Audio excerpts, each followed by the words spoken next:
Welcome back to Access Houston on 97.9 The Box. Good Sunday morning and happy Mother's Day. You're listening to Access Houston. I'm your host, KG Smooth. Welcoming a group of very vivacious young ladies that are in the studio this morning. She is the advisory committee to promote minority adoptions. Ladies and gentlemen, please welcome the lovely Dr. Sherri Simmons-Horton. Good morning. Good morning. Thank you for having us. Oh, you are so very welcome. And she's a faith-based specialist, the lovely Ashley Smalls. Good morning to you. Good morning. And another faith-based specialist, the lovely Leslie LaBarre. Good morning, ladies. Good morning. How are you all? We're doing Doing great. well, thank you. Good. So I understand that May is Foster Parent Appreciation Month, and you all are a part of an organization for the Department of Family and Protective Services. So tell us about the advisory committee and what it is that you all are doing in advocating in foster parenting. Okay. Well, again, thank you for having us. I am a advisory committee member. The advisory committee to promote minority adoptions is a committee that's formed by the Texas Department of Family and Protective Services, better known to most as CPS. And the advisory committee uses the clergy and committee members to engage with CPS to assist in promoting minority adoptions, raising awareness about the need for adoptive families, fostering adoptive families, and kinship families. So our advisory committee is made up of different representatives across the state of Texas in different regions, whether it be Houston, San Antonio, Austin, Dallas, wherever. And all of the advisory committee members get together and do these different events, one of which is coming up next week, which we were hoping to get the word out about. My colleagues here are representatives of Child Protective Services, and they're responsible for really being the groundwork or doing the groundwork here in the Houston and surrounding areas around recruitment events. So they have the foundation knowledge. They're there for it every day. They do a lot of the footwork, so they're our daily soldiers. Oh, indeed. Okay. Well, then, well, let's get a word from the daily soldiers who are on the front line. Ashley, tell us what it is that you do. So, again, thank you for having us. And so what we do here in the Houston and greater Houston area is really engage the faith community to become aware of our children in foster care and figure out how they can get in. We say always, if we do something, you can always do something big or small. You can get involved from prevention, which is helping families before they come into the Child Protective Service system or when they exit out, meaning aging out of foster care, reaching permanency. And so we're, in the trenches each and every day talking with people in the community to say, hey, what are your talents? What are your gifts that you can provide to these children and the families that we serve each and every day? Because we can all do something. God has blessed us all with talents. If we all do a little, we all don't have to do a lot in this work that we continue to do each and every day by serving these children that have come from hard places. No doubt. And Leslie, your role? Yes, basically, Ashley and myself, we have the same role. I work the surrounding cities of Harris County. And so basically we go into churches and different faith organizations and we talk about forming a partnership with Child Protective Services to be that extra resource in the community for our children and families that are involved in crisis in the welfare system. So in whatever way they want to get involved, we allow them to do that. We also go into the churches and form ministries. So if they want to start up a foster and adopt ministry within their church, we give them access and the tools that they need to do that. If they want to just do something tangible and provide car seats or beds to our families, we're able to accept those things through our partnerships. So it's great work we're doing out here. Yeah, it is great work. You listen to Access Houston. We are talking to the ladies of the Department of Family and Child Protective Services, Dr. Sherri Simmons-Horton, Ashley Smalls, and Leslie LaBarre. The event, the advisory committee on promoting adoption of minority children, they're having an event that is coming up on May 16th. What day is that? What is that? That is That's next Thursday. It's Thursday. Okay, so Thursday is going down at Friendship Community Bible Church. What are some of the statistics on the children here in the state of Texas? How are we looking? Or here in Harris County, or whatever you may have. Like, how are we looking now? Because I'm hearing some things in the streets that I'm going to bring, and I need for y'all to either, affirm, confirm, deny, say I ain't never heard about this. Like, what's going on? Sure. So there's 3,451 children in Texas alone, and 300 in the 12 surrounding cities. Counties of Houston that are waiting adoption That's now. 10%. Right now. Yeah. Just waiting for. And a larger number of those are typically going to be kids that are minorities, African American children, Hispanic children that are part of large sibling groups. So that's been a constant throughout the years, is that we always are dealing with more minority children coming into the system and not able to leave out at the same pace. There's various factors that are involved in that. You can't really tie it to just one thing, but there's always the need. So as Leslie and Ashley are talking about wanting to bring the community together, bring the faith-based community involved in the process, what we also want to touch on is ensuring that when considering this event, is that we want as many people as possible. We want it to be standing room only, in having individuals and families who are interested in wanting to become foster adoptive parents. That's a huge need. And as we talk about this being National Foster Care Parent Appreciation Month, there's agencies across the city, including CPS, that can work with families to become foster adoptive parents. Somebody out there has been thinking about it for a while, and we say, don't think about it, be about it. Come on in, at least, and get some information to start to help you make that decision. We have a agenda on that meeting where we're going to have some people that are going to be able to really shed light and touch on the emotions of what's going on. I mean, can you tell them a little bit about who's going to be, some of the people that's going to be present to? So Child Advocate will be present, which is an organization here who protects to the program. Yeah, the folks over at Child Advocates. So they will be present to provide information and talk about how they play a major role in the lives of our children within the court system, which can be a very frightening and scary place for our children and our families when they go into. Oh, don't even get me started. That's why I was just writing down on my notes that one of the things that we're going to touch on. Keep on though. And then we will have the Department of Family and Protective Services will be present as one of the adoption agency or as a foster care and adoption agency, and then Children Presbyterian Homes will also be present to provide information on either volunteer opportunities or how they begin to start that process of beginning to foster. And you don't necessarily have to start at fostering, but understand that you can help these families in any particular way that you want, they need it. So yeah, we'll have also former foster adoptive parents that'll be present to share their stories. We have a couple of individuals who were former foster children in the system that are going to be sharing their stories. So I think it's going to be something that will at least provide people, because a lot of times people are very anxious about, pursuing becoming foster parents because of what they hear, like you said, out in the streets. It's good to hear the information from the people who have actually been involved in it. So that way they can get some really good information about that. And again, there's agencies that'll be represented to be able to answer questions, one of which I work with is called Houston Achievement Place. They'll be there as well. So it's going to be a really good event that I think that a lot of people will get some good information about. Good stuff. You're listening to Access Houston, talking to Dr. Simmons-Horton, Ashley Smalls, and Leslie LaBarre from Department of Family Protective Services, the Advisory Committee of Promoting Adoption for Minority Children. They're going to invite you out to, what are we calling this? What is it? Community Forum is what it's called. Duh, it's right at the top of the paper. So they're having a community forum on Thursday, May the 16th. What this tells me with you all coming together and getting the faith-based folks involved, the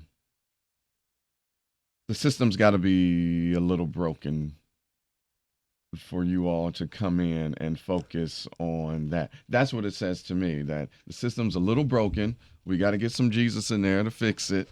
And this is where the collaboration is coming in, because hearing horror stories of how, these children are sold off into sex and human trafficking through the fostering and adoptive system is it was mind-blowing to me.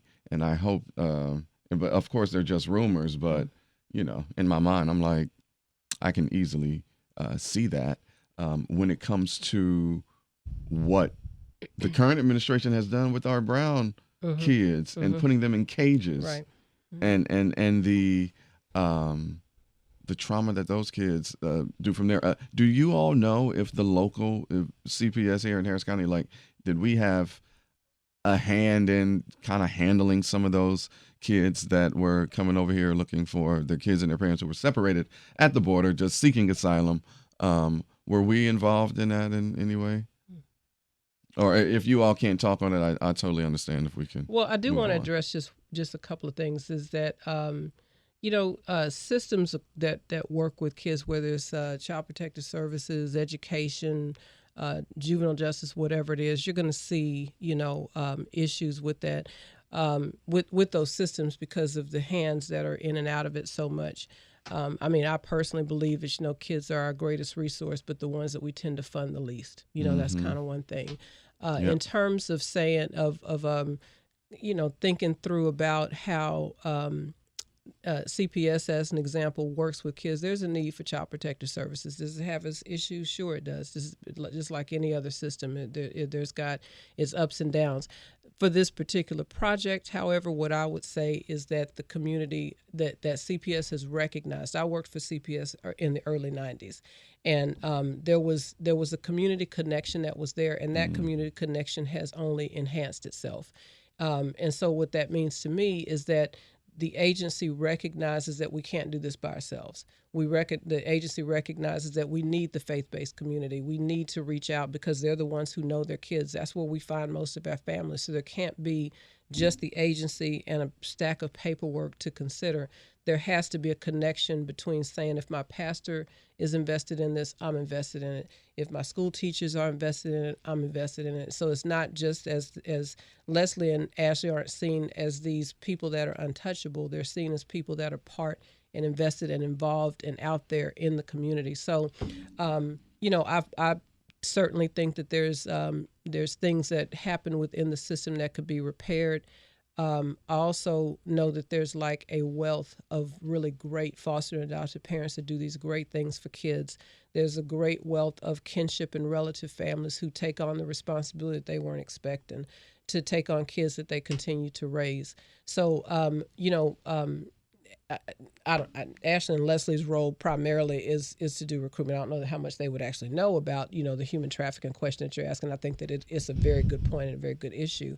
And a lot of that, happens outside of CPS as well. So that's another day that we can have a whole other hour conversation about, but I just want to I got a just question make I'm sure, going to ask you because, we care about the kids and I totally understand and I do think that you guys that can't not do on that, but, and I just agree hear that certain there's things, not it's just like, well, hey, let me see. Not enough is done for black and brown kids. Not enough is done for black and brown kids, and not enough is done by political forces that say so, and this is just Dr. Sherri saying that. But also there's enough. Let's not get on the politics. Exactly. Please, let's not, because the hypocrisy is just beyond me. Go ahead. But our communities need to step up some more as well. Our black and brown communities need to really exercise their voice more. And like they've said, there's so many different platforms by which you can help, not just actually becoming a foster adoptive parent, but I want to also push that as well. Is that the need to get these numbers down. I had a professor in my undergraduate social work program that said that we should all be trying to do everything we can to work ourselves out of business. I'd love to be at a point where we don't need to have a child welfare system, or that we don't need to be counting numbers of kids that are waiting, and that those numbers don't have to always include primarily black and brown kids. It's not just black and brown kids that black and brown families that have issues. It's just those that for whatever reason are the hardest to get placed. So we need to step up. And to kind of answer your question, or somewhat answer your question as far as the human trafficking, sex trafficking realm, with some of the organizations that we work with here in Houston, we've gotten information on 35% of our children or youth that have grown up and been able to reach out to some of these organizations. 35% of them were involved in child protective services. And so 35% 6% is a huge number when you think about majority of these women and men that come from Child Protective Services or have been sex trafficked. But then finding individuals in the community who are able to help them. They're able to be connected to community and faith organizations that can really speak life into them and explain like, hey, we can help you. We understand what has happened to you is devastating, but we're here to support you in any way that we can. And so we do have a foster care agency here in the Houston area also that helps assist our young girls who have been exposed to sex trafficking to be able to help them integrate back into society, because we know that that's a difficult time and difficult situation that they've gone through in their life. And so really help them be able to integrate back into the world. Well, thank God that you all are involved and got a hand in it. Like as I said before, because it needs some Jesus in there. You know what I'm saying? Thank God that you all are doing that. And it takes community. And that's the reality. The department doesn't make great parents, right? So we have to go and solicit other people that have a heart to serve. And we found that the people who have the heart to serve are the ones that are in church, that are in the community, right? Majority of them. So we're wanting to go back to old school where before there was a system, it was the church taking care of our kids. So we're trying to put the responsibility back on the community to rally around our kids like we used to do before. Some way we lost that connection. And so through our work, we're trying to gain those connections back so that our kids who are in crisis can get word, and to get restoration where they need it and healing. Sounds like she just preached. That was a word this morning. Leslie, you're listening to Access Houston, talking to Dr. Simmons-Horton, Leslie LaBarre, and Ashley Smalls with the Advisory Committee on Promoting Adoption of Minority Children, having a community forum on Thursday, 6 until 8 at Friendship Community Bible Church. If one is listening and they want to participate, maybe get the ball rolling for them to become a foster parent, but possibly cannot, make it to the forum on Thursday, what should they do? What steps should they take to start to get involved? Like just go to your website, reach out to you all, or what should one do? And it is in Sugar Land. I wanted to just mention that, but these ladies can tell you what to do next. If they want to learn how to begin that process or learn other ways or how to become a foster parent, put in foster care, Houston Foster Care, dfps.state.tx.us in your Google search, and it will pull up a plethora of information for you to begin to scroll through and learn and begin to read and educate yourself about the process. Indeed. And the website again? dfps.state.tx.us. Man. and you guys on social? I'm not sure if we're on social media. Should be, but I don't think that we are as an agency. As an agency, they have a Facebook page, but I would have to get the information for you. I know it's Region 6 Harris County, and I think Region 6B Facebook page. And we're also on Twitter. Okay. And you're on Twitter too. Yes. That's good. Yeah. That's a good one too. And there's a number of agencies across the Houston and surrounding areas also that can assist. So, again, DFPS is our foundation agency, and there's so many others that can assist as well. Just want to spread that word. And if it's okay, can we give you the address where the meeting is on Sunday? Oh, absolutely. On Sunday. So the community forum on May 16th will be held at the Friendship Community Bible Church, and that's located at 420 Wood Street. That's Sugar Land, Texas, 77498. Again, that's Friendship Community Bible Church at 420 Wood Street, Sugar Land, Texas, 77498. And it starts at 6 p.m. and it will end around 8 p.m. So please come if you're available, if you're in the area, if you know someone who's close in the area, please let them know. Awareness is key. Awareness is key. And there's free snacks. And that is why you all are here on this program, because this is why I use this platform to make us, appreciate it. More aware. We appreciate you. I use this for us. So save the date, Thursday, for the community forum by the Advisory Committee on Promoting Adoption of minority children. Friendship Community Bible Church. That's 420 Wood Street in Sugar Land, 420 Wood Street. And we'll see you there. Let's come on. We got to save the babies. We got to save these kids. Preach. It is, Preach. this world is too cold. And we have got to protect and put our arms around them because it is not designed for. Things are so different, Yes, absolutely. even from just 10 years ago. You're right. It's wild, but it's our duty to take care of these kids. Yep. It's our duty. 100%. Let me not get on my soapbox. Ladies, Dr. Sherri Simmons-Horton, Ashley Smalls, and Leslie LaBarre, thank you all for coming on the program. Thank you for having us. so much for having All us. right. And thank you for listening to Access Houston.